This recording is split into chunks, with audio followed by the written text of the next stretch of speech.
আজকে আপনাদের একটা ভিডিও দেখায়। ভিডিওটা হচ্ছে ভাঙড়ের বিধায়ক অর্থাৎ বর্তমানে ভাঙড়ের আইএসএফ প্রার্থী নওশাদ সিদ্দিকীর। তিনি রোজ দিনের মতোই প্রচারে বেরিয়েছিলেন ভাঙড়ের বিভিন্ন এ প্রান্ত থেকে ও প্রান্ত তিনি প্রচার করছেন প্রতিদিনই। তেমনই এই যে ভিডিওটি যেটা দেখা যাচ্ছে এটি হচ্ছে প্রচারেরই ভিডিও। তিনি প্রচার করার সময় কোনো একটি এলাকা দিয়ে যাবার সময় কোনো একটি এলাকায় ভোট চাইতে চাইতে গাড়িতে করে যাওয়ার সময় সেই এলাকার বাসিন্দা বা সেই এলাকায় কোনো একজন ব্যক্তি নিচে থেকে প্রশ্ন করে নওশাদ সিদ্দিকীকে।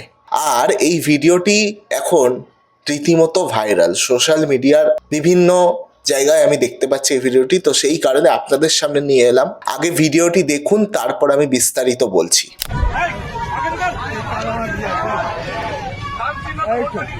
দাদা, ভাঙড়ের হসপিটালটা কোথায়? হসপিটাল কবে হবে? আর 5 বছর তো অতিক্রম। হসপিটাল কবে হবে? শুনলেন নওশাদ সিদ্দিকী, তিনি ভাঙড়ের প্রার্থী, আইএসএফ প্রার্থী এবং বিগত 5 বছরের বিধায়ক।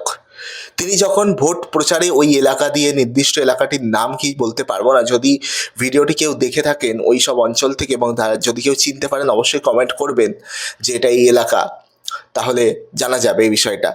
তো সেখানে দাঁড়িয়ে তিনি যখন ওই এলাকা দিয়ে যাচ্ছিলেন, সাধারণ বাসিন্দা বা কোনো একজন নিচে থেকে প্রশ্ন ছুড়ে দেন নওশাদ সিদ্দিকীর দিকে যে দাদা 5 বছর এরকম কিছু একটা বললেন যে ভাঙড়ে হসপিটালটা কবে হবে। নওশাদ সিদ্দিকী ওপর থেকে কিছু একটা বললেন যে তার আগে ভোটের ব্যাপারটা বলছিলেন এবং সঙ্গে সঙ্গে প্রশ্নটা করা হয় এবং তারপরে নওশাদ সিদ্দিকী কিছু একটা বললেন এবং গাড়ি কিন্তু এগিয়েই গেল। তো এইটা নিয়েই এই ভিডিওটাই কিন্তু এখন সোশ্যাল মিডিয়ায়, সামাজিক মাধ্যমে কিন্তু বহু পরিমাণে চলছে, মানে ভাইরাল হচ্ছে। লোকজন, বিশেষ করে যারা নওশাদ বিরোধী রয়েছেন, তারা তো অবশ্যই এই ভিডিওটাকে হাতিয়ার করে যে একটা প্রচারের মাধ্যম হিসাবে চালাবেন। কিন্তু এই ভিডিও নিয়ে আমি তেমন কিছু বলবো না, তার কারণ বিষয়টা আমি জানি না।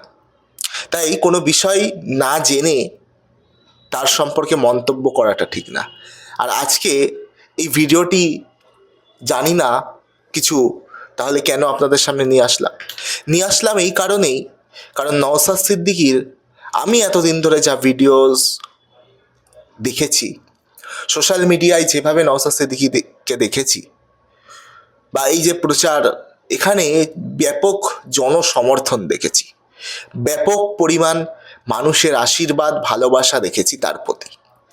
তো সেখানে দাঁড়িয়ে আজ একটা নেগেটিভ ভিডিও আমি পেয়েছি, তো ভাবলাম যদি আপনাদের সাথে শেয়ার করা যায় তাহলে এইটার বিষয়টা কিছুটা হলেও জানা যাবে। কারণ আমার যে ভিডিওর ভিউয়ার্স যারা রয়েছেন, আমি বলা বাহুল্য বলতেই পারি যে আমার ভিডিওর অধিকাংশ ভিউয়ার্স যারা রয়েছেন তারা সকলেই নওশাদ সিদ্দিকীর অনুগামী বা নওশাদ সিদ্দিকীর দলকে ভালোবাসেন, নওশাদ সিদ্দিকীকে ভালোবাসেন।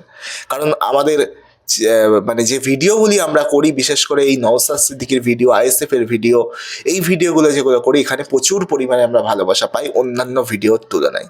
তো সেই কারণেই এই ভিডিওটি আপনাদের সামনে তুলে ধরা। যারা দেখছেন ওই অঞ্চল থেকে বা ভাঙড় কেন্দ্র থেকে বা আইএসএফ কর্মী সমর্থক যারা দেখছেন ভিডিওটি, তারা বলবেন এই বিষয় নিয়ে, এই যে হসপিটাল না হওয়া বা এই যে সাধারণ মানুষের একটা ক্ষোভ এই যে ভাঙড়ে দেখা যাচ্ছে, এই বিষয় নিয়ে আপনারা আপনাদের মতামত দেবেন। 2026 বিধানসভা নির্বাচন আর মাত্র কয়েকটা দিন, চলতি মাসেই নির্বাচন সম্পন্ন হবে এবং ঠিক 1 মাস পর, 1 মাসও বাকি নেই, রেজাল্ট আউট হবে। কি হবে ভাঙড়ের রেজাল্ট? আবারও কি নওশাদ সিদ্দিকী বিপুল মার্জিনে জয়লাভ করবে, নাকি এবার চাপে নওশাদ সিদ্দিকী? কি হবে জানাবেন কমেন্ট বক্সে, এবং এই ভিডিওটা নিয়ে যদি কেউ জেনে থাকেন অবশ্যই বলবেন। নজর রাখবেন N24 টিভিতে। আবার আসবো নতুন কোনো প্রতিবেদনে।